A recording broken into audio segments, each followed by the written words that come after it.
Yeah. What's up, y'all? What's up, y'all? What's up, y'all? Just coming to chill, man. I'm up late night in the market, so kind of coming around my mouth. Well, get a little bit of game on what I'm doing in the market.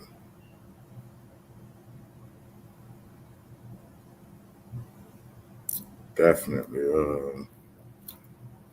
we called the major drop that we got today. Let me go into that screen. Yeah, we called this drop that we got. Let me get right. It's that drop that we saw. See that thing playing out. We covered 400 pips earlier, and now we're looking to re-enter. We got a couple small positions, but we're looking to re-enter as we ride this thing on down to this next level. It's going to be about 32,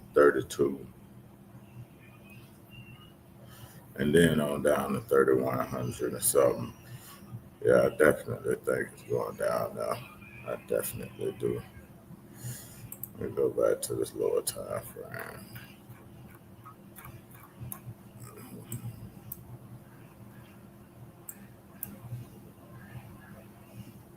Not much like I'm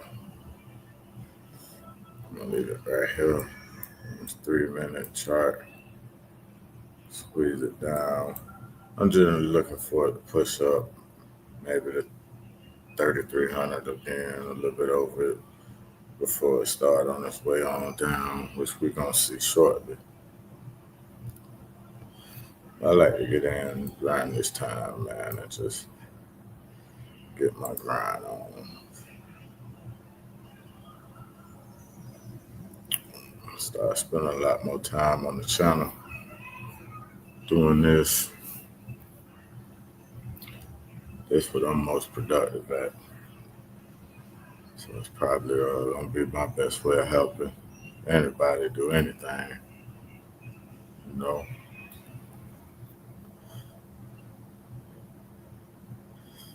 that's it. Just be wait. I got one, two, three, four,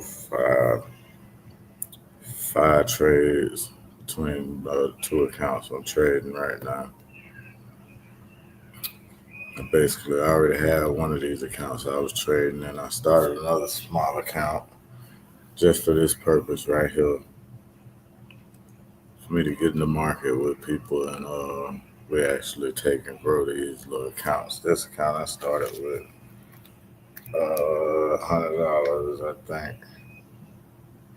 See right here, I started this account. Well, it don't show up that good, but about $213 in it right now. I started it with I think $118 last week. Made $94 in the first week trading on that account. That's pretty good because that's almost 100%. I'm not gonna guarantee that we do it like that. That's just me kind of over trading, but I got a purpose and a goal with this account. I'm gonna try to grow it to maybe about $10,000 before the end of the year. So I started with $100. That's the type of stuff I do with these trading accounts. They like savings accounts, you know, and then it'd be little money, you might need some money for a bill or whatever, and you can go to these accounts. It'll be that extra money for you. We put money in it that we really don't need. You know what I'm saying? It's like buying a scratch off. Instead of me spending $100 on scratch offs, I open a little trading account and take my chances in the market. You know, mine up pretty good. I withdraw me a couple $1,000 every month just from trading, and you know, My head above the water thing, man. Ain't no topics. We can chop it up about.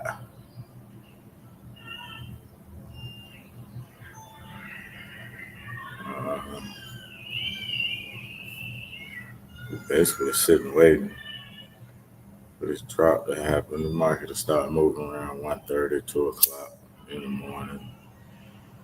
And then London will come in at 3 o'clock and you get a little bit more volume. But Tokyo, they move the market sometimes. They just kind of unpredictable. They're kind of unpredictable.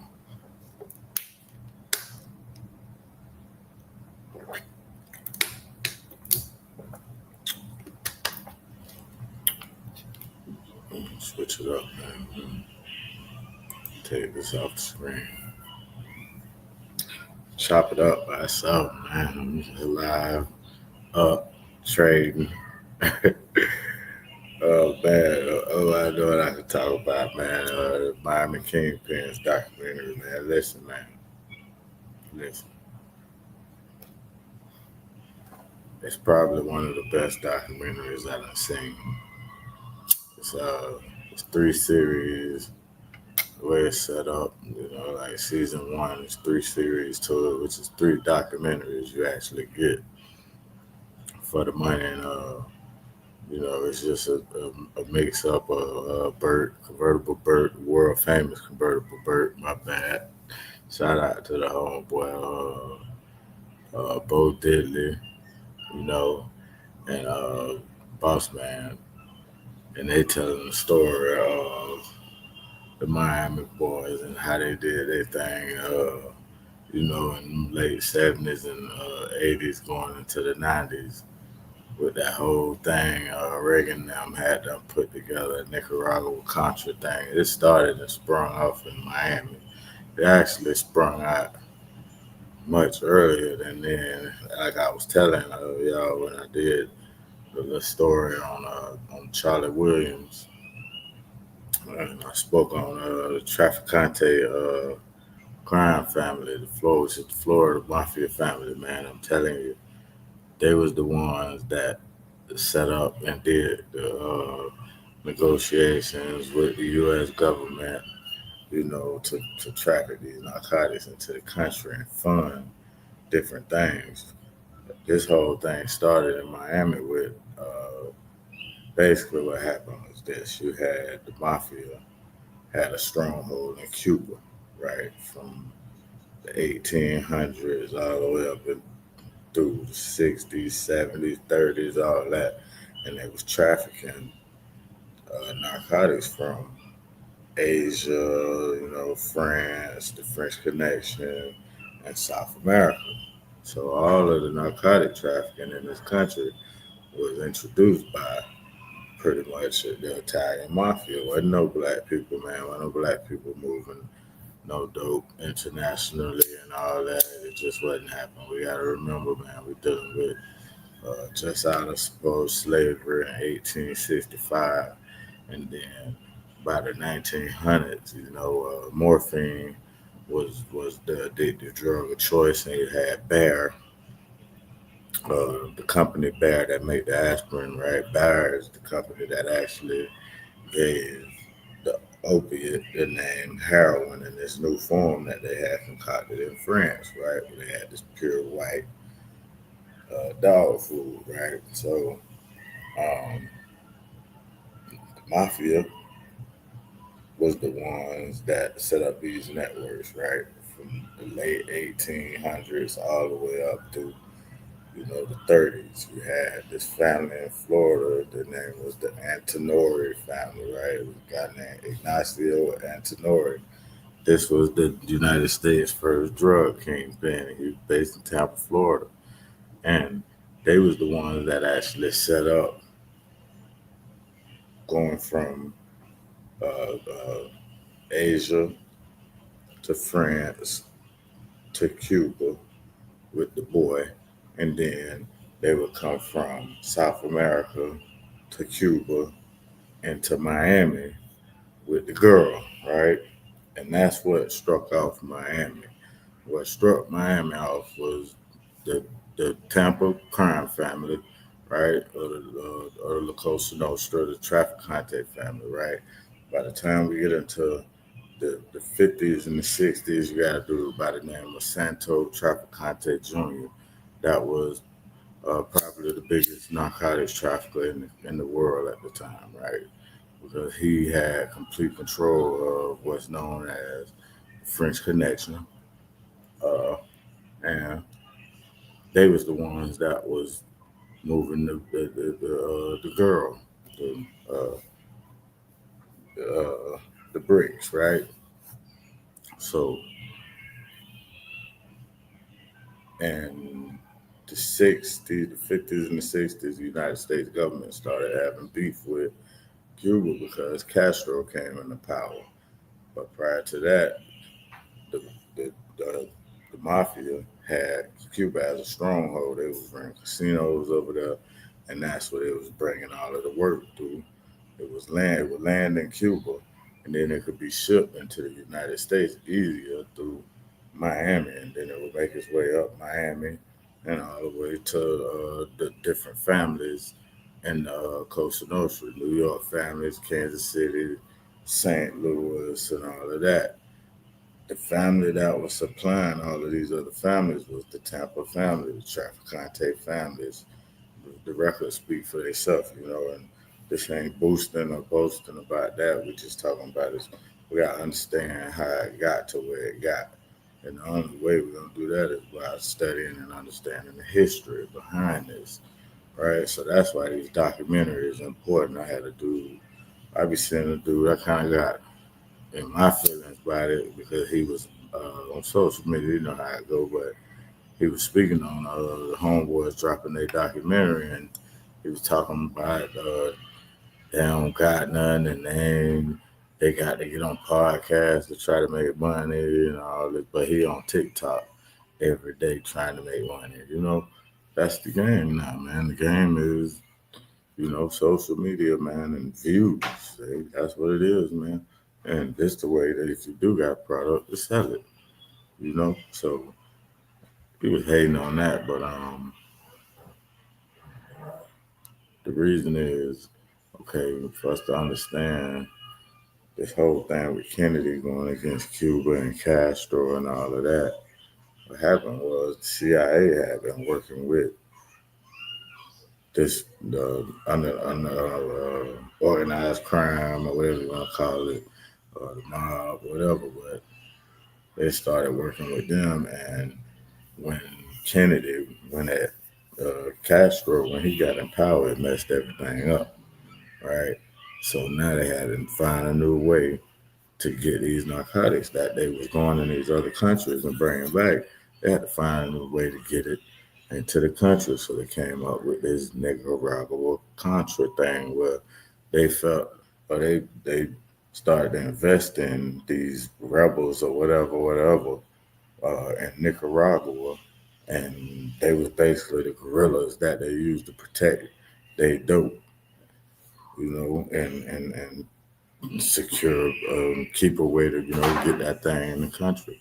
So when that happened, we're talking about the '60s, right? And this when the French Connection really become known. The '60s and the early '70s, it was that boy. That boy was really the thing to be doing. And you're gonna see some of your first black kingpins in the narcotic game coming up out of the Tampa Bay and St. Pete area. Miami wasn't really on the map yet. They at the bottom of the map, right? And this family, like I said, these people that had this thing on lock was out of Tampa, so they was using Miami as means of bringing the thing in, but everything they was doing was based out of Tampa. You see, they would get it to Miami, and then now it's in the country. So now they got the trucks and all these other means to move it from, you know, wherever they bring it in on the coast of Florida into these other families, right? And early on, you see in the 30s and 40s, you see Kansas City, St. Louis, New York, with Lucky Luciano and all these dudes. they was actually getting plugged in by the Tampa Mafia family. This family never got knocked off. They're notorious. And a lot of the descendants of these families you see in government right now. You got the Bondi chick. She in the White House. You know, her family was one of these families. The Rubios. You got Marco Rubio. Rubios was you had his descendant, or the person his descendant. I think his name was Tito Rubio. You know, got murdered. All of these you starting to see now that these same families that was in Florida that was really, in my opinion, the strongest family in the mob because they never got knocked off and they always had the power. They they were sitting side by side, Santo Trafficante at the little meeting they had. Well, I think it was in the late 50s, right? I can't remember what it was called, but he was one of the five families. The Tampa family was one of the five families. The original five families of the Cosa Nostra, the Tampa Mafia was one of the families, you know. And New York get a lot of attention about the mafia involvement, but I feel like New York just had the hottest ones. You know, if everybody know about you, you hot. You ain't nothing really great about what you're doing because all of them got knocked off and they really was the ones fucked the game up. You know, with all the New York pretty much known for their mafia ties and all of that. And, black dudes up there think they got a New York accent, but nah, y'all try to talk and sound like Italians, man. And then y'all talk about us from the South, but all y'all people came from here and then went up there, And then when the game came, their connections was down here. That's just what it is, man. And later on, they start moving that thing up, going through Canada, and then coming into Boston and all of those places, and New Jersey, and plugging New York in. But in the early days, everything came from the South, even the black people. You know what I'm saying? So, I mean, it's just what it is. But